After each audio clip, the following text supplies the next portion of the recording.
एक मोहल्ले का अलमिया नहीं है। हम जहाँ जा रहे हैं शहरों के शहर नशे में तबाह हैं, बर्बाद हैं, लेकिन साथ में मुझे इस बात का यकीन है हुजूर की ये उम्मत गुनहगार तो हो गई है लेकिन गद्दार नहीं है। क्या बात है, बात हुजूर की गद्दार नहीं है। आज भी अगर इनसे कह दो, चाहे वो किसी भी तरह का अमल रखता हो, हुजूर की इज्जत की बात आई तो अपनी गर्दन लेकर हाजिर होने को तैयार। सुभान अल्लाह है या नहीं मेरी इस बात पर? सुनो, खालिद बिन वलीद जब किले का मुहासरा कर चुके हैं, ईसाई पादरी ने अपने सारे साथियों से कहा, हम इनको 3 दिन का टाइम देते हैं कि हम इनको सुलह करने की बात करेंगे, लेकिन मेरी एक शर्त होगी, या अपने नौजवान साथियों को लेकर बाजार से गुजरते हुए आ जाए, अगर सही सलामत इनके सारे फौजी आ गए हम किले की चाबियां दे देंगे। सारे ईसाइयों ने पूछा, क्या करना, क्या चाहते हो? उस पादरी ने कहा, मुल्क की मशहूर खूबसूरत लड़कियों को और जरो जवाहरात को मैं रास्ते पर बिछा दूंगा, नंगी लड़कियों को खड़ा कर रखूंगा। जब खालिद बिन वलीद की फौज यहाँ से गुजरेगी, नौजवान है, नफ्स भड़कता है, और इस तरह से एक नौजवान को खरीदने के लिए 2 ही चीजें होती हैं, एक औरत है, दूसरी दौलत है, और नौजवान इसमें फिसल जाता है। मैं जानता हूं कि जब ये दोनों चीजें सजा कर रख दी जाएं, खालिद बिन वलीद के ये लश्करी टूट पड़ेंगे औरतों पर और दौलत पर, हम आसानी से इन पर काबिज हो जाएंगे। सबने वाह वाह किया, तालियां बजाई, और पादरी आकर खालिद बिन वलीद से कहता है, हम आपसे लड़ना नहीं चाहते, हम आपसे मुकाबला नहीं करना चाहते, आप 3 दिन के बाद अपने लश्करियों को लेकर इस बाजार से गुजरते हुए आ जाइए, सही सलामत अगर आप पहुंच गए तो किले की चाबियां आपके हवाले कर दूंगा। तवज्जो, खालिद बिन वलीद ने कहा, मंजूर है, ये शर्त मैं इत्तेफाक करता हूँ। वापस आए, अपने साथियों से कहा, जंग नहीं करनी है, लेकिन एक ही शर्त उन्होंने रखा है, 3 दिन के बाद इस बाजार से गुजर कर हमें जाना है, लेकिन कोई ना कोई हरबा तो होगा, कोई ना कोई साजिश तो होगी, हर चीज के लिए तैयार रहना। खालिद बिन वलीद अपने उन नौजवान लश्करियों से कह रहे थे, ऐ नौजवानों, तवज्जो से सुनना इस बात को, आज भी दुनिया ये सारे हरबों पर अमल कर रही है हमारे साथ, हमारे नौजवानों के साथ। खालिद बिन वलीद के 3 दिन गुजर गए, ईसाइयों ने अपनी तैयारियां खूब कर ली, बाजार में उरियां लिबास में, आधे लिबास में नंगी लड़कियों को खड़ा किया, सरो जवाहरात दौलत के अंबार बिछा दिए।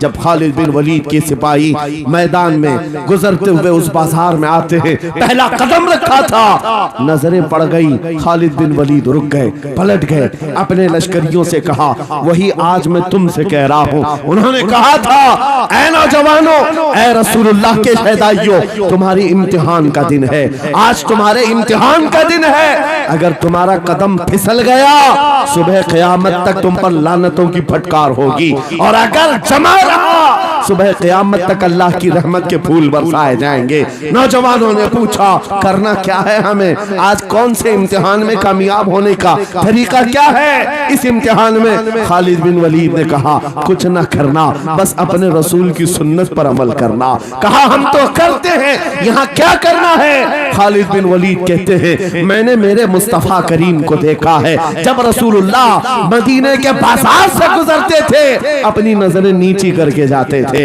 आज तुम बाजार से जा रहे हो, बस इस सुन्नत पर अमल कर लो, अपनी हया की नजरें झुका कर चलना, फिर उसके बाद अल्लाह मालिक है। खालिद बिन वलीद के जोश और वलवले से भरी हुई ये तकरीर ऐसी असर कर गई, वो नौजवान 1-2 नहीं थे, सैकड़ों की तादाद में थे, सर झुकाए बाजार से ऐसे चल रहे हैं। तारीख निगार कहते हैं वो इस तरह से चल रहे थे कि उनके सरों पर अंडा भी रख दिया जाता तो नहीं गिरता, ना इधर हिलाए ना उधर हिलाए, ना इधर देखे ना उधर देखे, और बराबर अपनी नजरें जमीन पर झुकाए हुए तेजी से चलते हुए उस किले के फाटक तक पहुंच गए। वहां वो पादरी साहब इंतजार में थे, भटक गए होंगे, औरतों से लिपट गए होंगे, दौलत जमा कर रहे होंगे, मगर ये दीवाने ठुकराते हुए हर दौलत और उरियानियत को उस किले के फाटक तक पहुंच गए।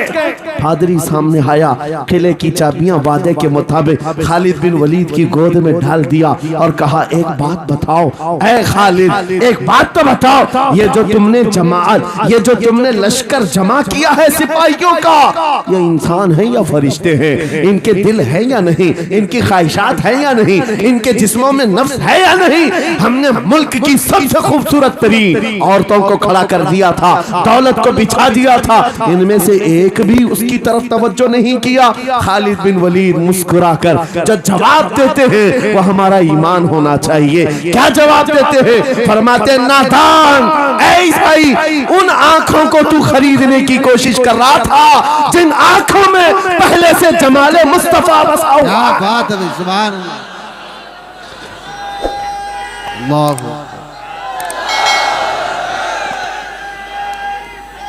या रसूल,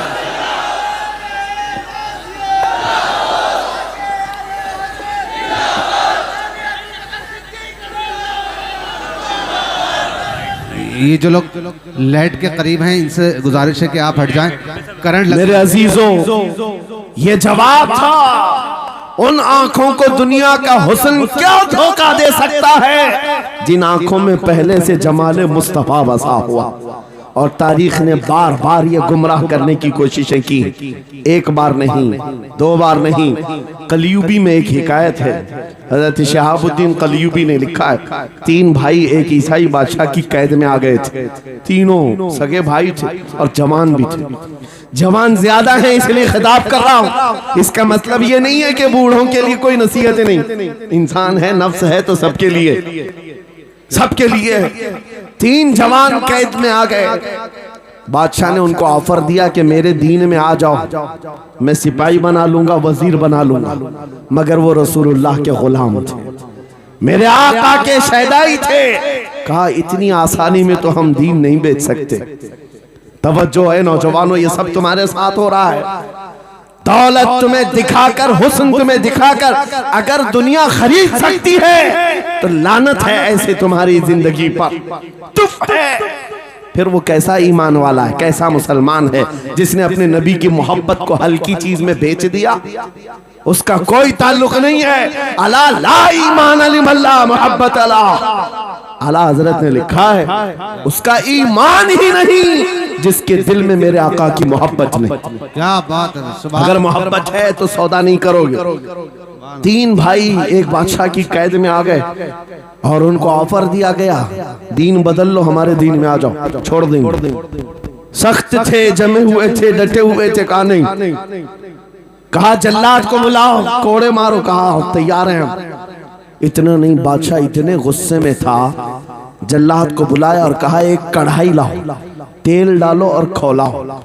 तेल डाल करके खौलाया गया। जब तेल खोलने लगा, इन तीनों में से बड़े भाई को उठाकर तेल में डाल दिया। चलते हुए तेल के अंदर जब उस नौजवान को डाला गया तो फौरन दम जदन में रूह निकल गई, शहीद हो गई। दो भाई देख रहे हैं, अपने बड़े भाई की मौत देख रहे हैं। ये हालात आ गए, ये बातें याद रखना। थोड़ी देर के बाद बादशाह ने दूसरे से कहा, अब बताओ तुम्हारा क्या इरादा है? दूसरे ने कहा, अब तो और भी तुमने सख्त कर दिया इम्तिहान, हम तो अपने नबी को धोखा नहीं दे सकते और ना ही मेरे शहीद भाई को। बादशाह ने दूसरे को उठाया और तेल में डाल दिया, खोलते हुए तेल में डाल दिया। दो शहीद हो गए। तीसरा जो था वो 22 साल 25 साल के बीच का था। ये भरी जवानी है, अंगारा होता है। हर नौजवान को ये लगता है कि ये दिन हमारे ऐश के हैं। दुनिया में जहां चमकती हुई चीज को देखता है, दिल दे बैठता है, माँ बाप से भाग जाता है, घर बार को छोड़ देता है, उसको हर अच्छी चीज बुरी लगने लग जाती है। ये उम्र बड़ी खतरनाक मंजिल पे आ जाती है। नौजवानों, जो इस उम्र में बच गया इंशाअल्लाह वो आगे भी बच जाएगा, आगे भी बच जाएगा। 22 साल का खड़ियल जवान है जिसके सामने उसके दो भाइयों को खोलते हुए तेल में डाला गया। उसकी कैफियत क्या होना चाहिए? अब पूछा गया तुम्हारा क्या इरादा है? कहा इस तरह तुम 100 बार भी तेल में डालोगे तो मैं यही कहूंगा मेरा रसूल मोहम्मद सुभान अल्लाह सल्लल्लाहु अलैहि वसल्लम, हमारे आका मोहम्मद सल्लल्लाहु अलैहि वसल्लम हैं। मैं यही कहूंगा, बादशाह इतने गुस्से में था, कहा कि इसको चीर दो, इसको काट दो। वजीर था बादशाह का चालाक, उसने कहा इसको कत्ल कर देने, मार देने से कुछ होगा नहीं, मुझे 1 महीने का टाइम दे, इसको चेंज करके लेके आऊंगा, अगर नहीं लाया तो मेरी जिंदगी दांव पे लग जाए। बादशाह ने कहा ले जाओ, 1 महीने का टाइम है, इसको बदल करके लाओ।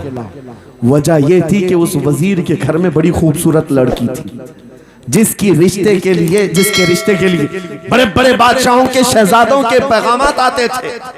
वजीर ऐसा था कि इस एक नौजवान पर अपनी पूरी मेहनत सर्व करना चाहता था। घर लाया, कमरे में रखा, अच्छी ग़िज़ाएं दी, कहा मैं तुझे मारना नहीं चाहता, कुछ नहीं, तू अपनी जिंदगी में मस्त रह। उस नौजवान ने कहा ठीक है। उसके बाद अपनी बेटी को लगा दिया, ए बेटी, तेरे पास तेरे बाप को बचाने के लिए एक ही काम है, इस जवान का दिल जीत करके ले आ, बादशाह से जो चाहे तुझे दिला दूंगा। उस लड़की ने कहा ये तो चुटकी का काम है मेरा।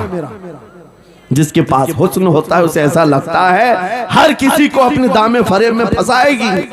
इतना आसान नहीं है, हर कोई लट्टू नहीं होता। रात को जब ये लड़की आती, नौजवान मुसल्ला बिछाता, सजदे में चला जाता, और वो खड़ी रहती, बैठी रहती, खड़ी होती, बैठी होती, रात गुजर जाती, वो ओंग ओंग कर चले जाती। कितने दिन हो गए, रोजाना वो बात तक नहीं करता, सर तक नहीं उठाता, उसका सजदा लंबा ही होता चला जाए। जब वो चली जाए सजदे से उठ जाए।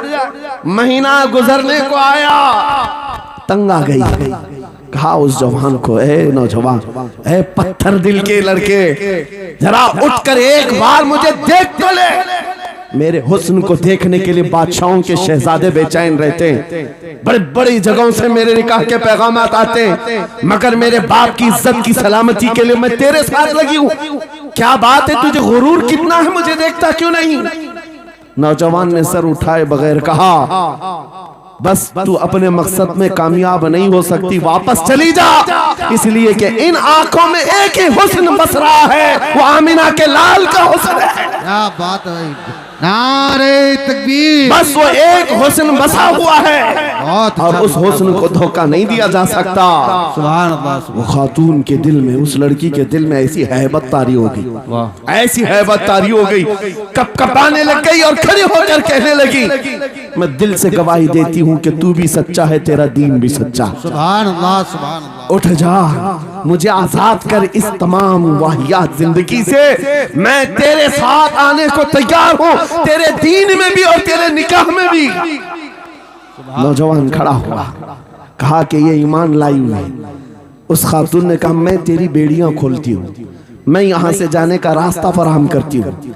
दुनिया जिसको फंसाने के चक्कर में थी, अक्सर ये देखा गया है वो खुद अपनी गर्दन मुस्तफ़ा के कदमों में देने को तैयार। क्या बात है। शर्त इतनी है कि मोहम्मद से वफा तूने, तो हम तेरे हैं, ये जहां चीज है क्या लौह कलम तेरे हैं। सुभान अल्लाह। सब तुम्हारा हो सकता है, सब तुम्हारा होगा। बस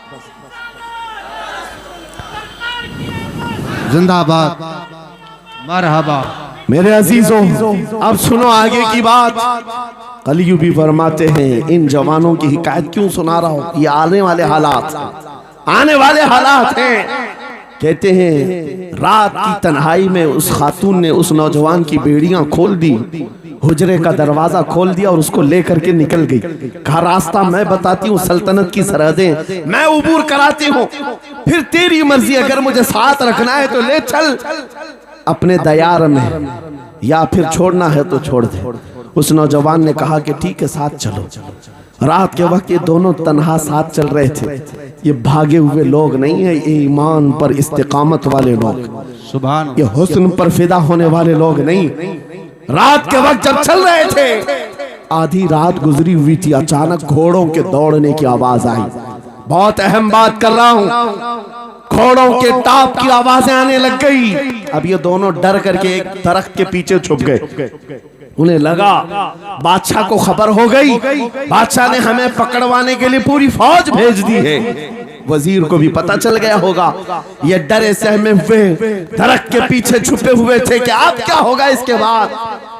घोड़ों के दौड़ने की आवाज कम होती गई और इनके दरख्त के आगे आकर सारे घोड़ों की आवाज रुक गई, सब रुक गए और ये दरख्त के बाहर सर नहीं निकाल रहे थे। बाहर आई हुई जमात ने इनका नाम लेकर पुकारा, फलां बिन फलां बाहर आ जाओ। ये नौजवान कहता है जब मैं बाहर आकर देखा ये बादशाह की फौज नहीं थी, इसके दोनों शहीद भाई पूरी जमात के साथ घोड़ों पर सवार हैं। सुभान अल्लाह। जिनको बादशाह ने खोलते हुए तेल में डाला था वो घोड़ों पर सवार आ रहे हैं। नौजवान देख करके हक्का बक्का रह गया। पूछा भाईजान आप कैसे आए, आप कैसे आए? उन दोनों भाइयों ने कहा ऐ हमारे नन्हे भाई क्या तुझे पता नहीं अल्लाह ने फरमाया वला तक़ूलू लिमन युक़तलु फी सबीलिल्लाहि अमवात बल अहयाउ वलाकिन ला तशउरून। जो अल्लाह की राह में मारे जाएं उन्हें मुर्दा मत कहो, वो जिंदा है, तुम्हें उसका शऊर नहीं। ये सिर्फ तू हमें देख रहा है, पहचान रहा है। तुझे पता है ये जो जमात हमारे साथ आई है आम लोगों की नहीं, ये बदर खंदक के सहाबा की जमात है। सुभान अल्लाह, सुभान अल्लाह। बहुत अच्छा या रसूल अल्लाह, मरहबा। अल्लाह।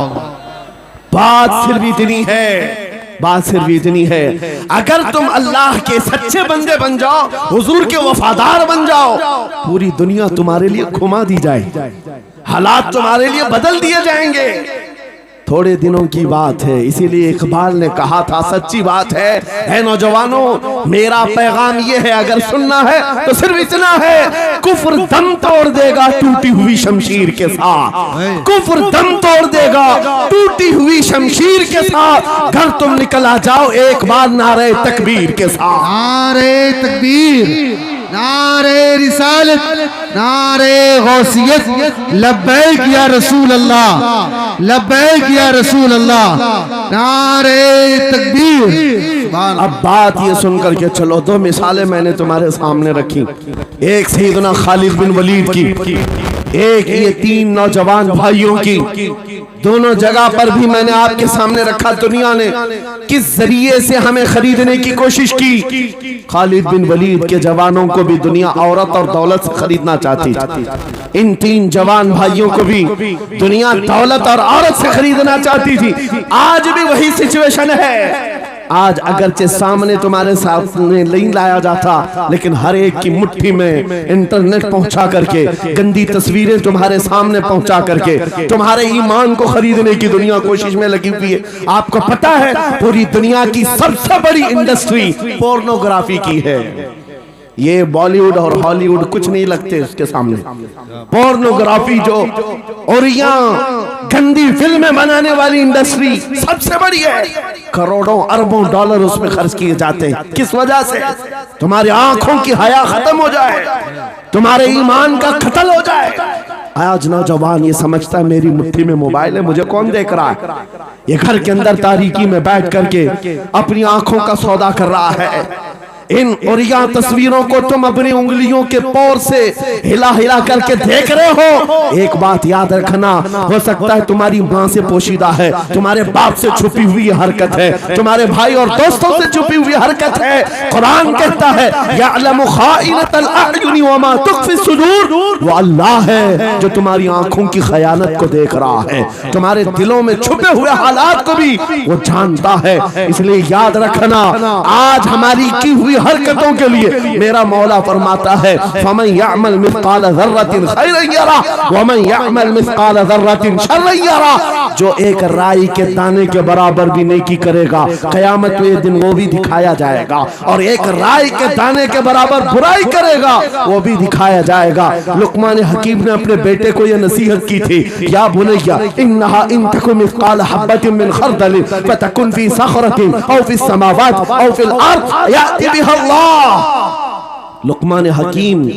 उनका नाम है जिनका जिक्र कुरान में आया है, अगरचे नबी नहीं है, लेकिन अपने बेटे को क्या नसीहत किया था, बेटा अगर तू बुराई करेगा चाहे पहाड़ की चट्टान में अंदर जाकर या आसमानों में जाकर या जमीन में अंदर जाकर, कहते कहीं जाकर कर ले, याति बिहा अल्लाह, अल्लाह वो तेरे सामने लाएगा, अल्लाह तेरे सामने लाएगा। क़यामत के दिन बेआबरू होना हो, ज़लील और रुस्वा होना हो, तो फिर आपकी मर्जी। इज़ा लम तस्तही फस्ना मा शि'त, जब तुम्हारी हया निकल जाए तो तुम जो चाहो कर लो। और अगर ईमान की हया बाकी है, तुम्हारे हाथ पैर कांपने चाहिए, तुम्हारे हाथों में कपकपी आ जाए मैं क्या करने जा रहा हूं। ऐ नौजवानों, आज वही सिचुएशन दोबारा आई है। तुम्हारी आंखों को खरीदने के लिए करोड़ों डॉलर लगाए गए। तुम्हें एक बात याद है, बरेली से बड़े करीब रहते हो, ये आला हजरत का इलाका है ना, आला हजरत वाले लोग हैं। मेरे आला हजरत ने 100 साल पहले कहा था, आंख से काजल साफ चुरा ले, या वो चोर बला के हैं, तेरी गठरी ताकी है और तूने नींद निकाली है। सुना जंगल रात अंधेरी छाई बदली काली है, सोने वालों जागते रहियो चोरों की रखवाली है। ये किसके लिए कहा था आला हजरत ने? कभी आपने सुना? हमारे एक साहब है, उनसे हमने कहा था, कभी किसी थाने में ऐसा भी केस रजिस्टर हुआ है कि किसी की आंख से काजल चुराया गया हो और आके कंप्लेंट किया हो किसी ने? आप थाने में जाकर पूछे, वो हंसेंगे। मियाँ, मोबाइल चोरी के वाकयात होते हैं, पॉकेट मार होते हैं, पैसे चोरी के होते हैं, सुन्ना चोरी, चैन चोरी। ये पहला केस सुन रहे हैं कि किसी की आंख से काजल भी चुराया। ये कैसे हो सकता है? ये इस्तिआरा है। मेरे अजीजों, मोमिन की आंख का काजल वो शीशी और डब्बी वाला नहीं, मोमिन की आंख का काजल इश्क मुस्तफा हुआ करता। क्या बात, मोहब्बत मुस्तफा है। और ये छीनने के लिए बड़े बड़े चोर बैठे हुए। तुम्हारी आंखों की हया खत्म हो गई, जाओ। तुम्हारी आंखें अगर भटक गई, इसीलिए मेरे आका ने फरमाया, अन-नज़रतु सहमुम मिन सिहामिश शैतान, नजर शैतान के तीरों में से एक तीर है। ये नजरें ही धोखा खाती हैं। फिर ये जो बेहयाई आज आम है, यहां तक कि ये जिस्म फरोशी पर ले आती है, औरत को उसके नंगेपन तक लाती है और मर्द को उसकी बर्बादी पर लाती है नजरें। इसीलिए दवा बताऊं अपनी नजरों को बचाने का? दवा चाहते हो? उसी आला हजरत के शहजादे ने दिया था, मुफ्ती आजम हिंद ने दिया था। दुआ करो बारगाह रब्बुल आलमीन में कुछ ऐसा कर दे मेरे किरदिगार आंखों में, कुछ ऐसा कर दे मेरे किरदिगार आंखों में, हमेशा नक्श रहे रूए यार आंखों में। उन्हें न देखा तो किस काम की है ये आंखें, कि देखने की है सारी बहार आंखों में। ऐ नौजवानों, तुमने अभी तक जमाले मुस्तफा को शायद सुना नहीं होगा, या तुम्हें देखने की वो तमन्ना आई नहीं होगी जो होना चाहिए। जिस दिन ये तमन्ना आ जाए, हर हुस्न फीका लगने लग जाए, हर खूबसूरती हेच लगने लग जाए, दुनिया की चकाचौंध पर तुम्हारा दिल कभी नहीं जाएगा। बस एक तमन्ना दिल में पैदा करो, अगर अब कोई आंखों में देखना है, एक ही चेहरा देखना है, वो आमिना के लाल का चेहरा देखना। तमन्ना है या नहीं? तमन्ना है? अगर है तो सुनो, क्या था चेहरा? हजरत जाबिर बिन समुरा कहते हैं, एक दिन मैं अपने घर से निकला, मस्जिद नबवी के पास आया, 14वीं रात थी, चांद आबोताब के साथ निकला हुआ था। हजरत जाबिर बिन समुरा कहते हैं, मैं मस्जिद नबवी, इसी वक्त मेरे आका सल्लल्लाहु अलैहि वसल्लम अपने घर से बाहर निकल रहे थे। आपके जिस्म अतहर पर सुर्ख जुब्बा था और अमामा शरीफ था। हजरत जाबिर कहते हैं, कभी मैं रसूलुल्लाह की तरफ देखता था और कभी 14वीं के चांद की तरफ देखता था, कभी इधर देखो कभी उधर देखो। ये हदीस पाक में है। वो सहाबी कहते हैं, मैं ये दिल में सोच रहा था, उस चांद को ज्यादा हसीन कहूं या इस चेहरे को ज्यादा हसीन कहूं। इसी असना में मैं इधर उधर देख रहा था, फिर दिल ने ये फैसला कर लिया, जिसको शायर ने कहा है, चांद से तशबीह देना ये भी क्या इंसाफ है, चांद में तो दाग है, हजरत का चेहरा साफ है। नारे तकबीर, नारे रिसालत, नारे गौसियत, फैज़ाने सरकारे मदीना, इस्लाहे मुआशरा कॉन्फ्रेंस, मुफ्ती सलमान हजरी साहब किबला। सुभान नौजवानों, तुम्हारे बुराइयों से बेहयाइयों से बचने के लिए एक ही रास्ता है, नजरों में अपने दिल में बसा लो उस जमाले मुस्तफा को। तुम्हारी रात जब हो जाए, तड़प पैदा हो जाए, अब रात के अंधेरियों में मुझे अपने मोबाइल की स्क्रीन पर ये गंदी और बेहयाइयां देख करके नहीं सोना है। इसलिए कि ये एक बात बता दूं नौजवानों, ये गुनाह इसकी लज्जत थोड़ी सी होती है, ये खुजली की तरह है। खुजाओ तो अच्छा लगता है, हाथ छोड़ दो तो फिर जलन शुरू हो जाती है। ये वैसी ही है, चंद मिनटों की लज्जत है, हमेशा का दाग धब्बा छोड़ जाती है। ये एक